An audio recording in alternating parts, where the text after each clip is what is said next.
Hey everyone, I am Madeline, and as you know, I am our building's PDC rep.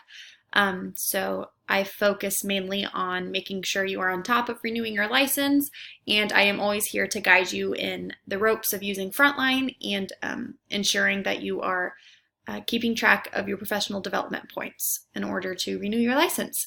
So first we use what we call Frontline. And we also use this Frontline system with our substitute teacher services. So before you log in and you type in the web address, you want to make sure it's the professional growth one, because I know some of us get a little frustrated when we start typing in the username and password and it's not working, but it turns out it's because we're on the wrong Frontline. So just something to be aware of. So when you log in, on the left-hand side, there is a navigation page. And this video, I want to focus solely on entering professional development opportunities you have done that are not through our school district. So right now, I am currently taking graduate courses, and through these graduate courses, obviously that counts towards my hours of credit. So I want to make sure I'm putting these in the system to make sure that I'm receiving credit for it. So on the left-hand side, I will find the forms, and at the bottom here, you want to click on the historical PD request form, and it will direct you to this form that you need to fill out with all the information pertaining to what course or class that you have taken. So first you want to type in the name of the activity. So for instance, if it's a college course, you want to type in the name of it to the best of your ability. And then your activity description, it doesn't have to be super in-depth.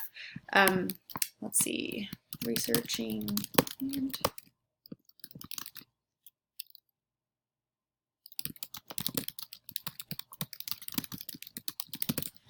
again, super brief.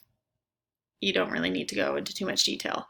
So after you have done the activity information, you will type in obviously the starting and end dates of this. So to the best of your knowledge, I know for me, I would actually go back and look this up. I'm just going to pretend that this is how long the course has been. And then the location of the historical activity. For instance, mine is an online course, so I'm just going to type online course through Fort Hays State University.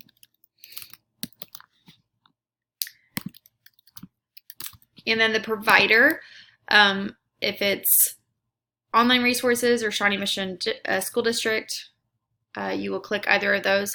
For this course that I'm taking, I mean, it is an online resource, but it's through a university, so I'm going to type Fort Hays State University as my provider.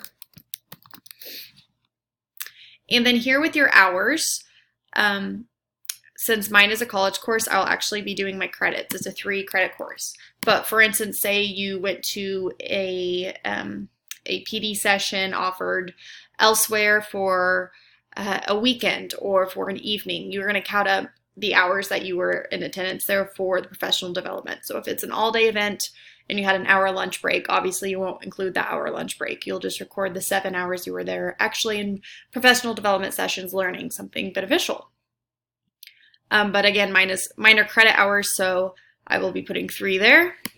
And then for your relicensure options, there are 3 options here. Now, my course relates to the professional standards. So those are the standards that are benefiting me as a teacher and how I'm going to become a better teacher and how I'm going to use the content I'm learning with my students.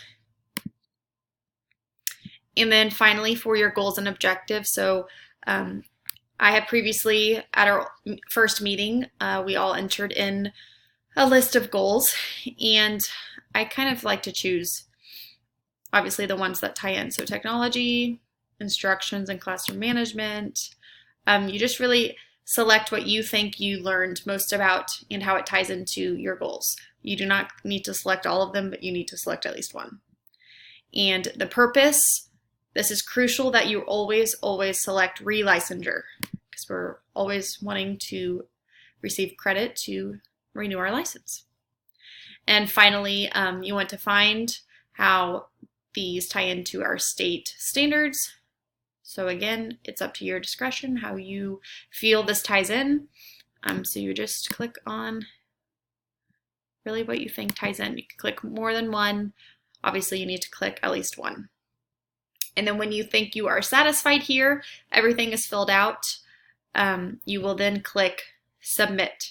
If at one point maybe you forgot to do a section and click Submit, it will flag you and say you missed a section. So that's always nice to have, just to make sure you are filling in every requirement. So yeah, that about sums up how you will enter in a historical PD request form. So if you have any questions, feel free to stop by, and always reference back to this tutorial if you need it.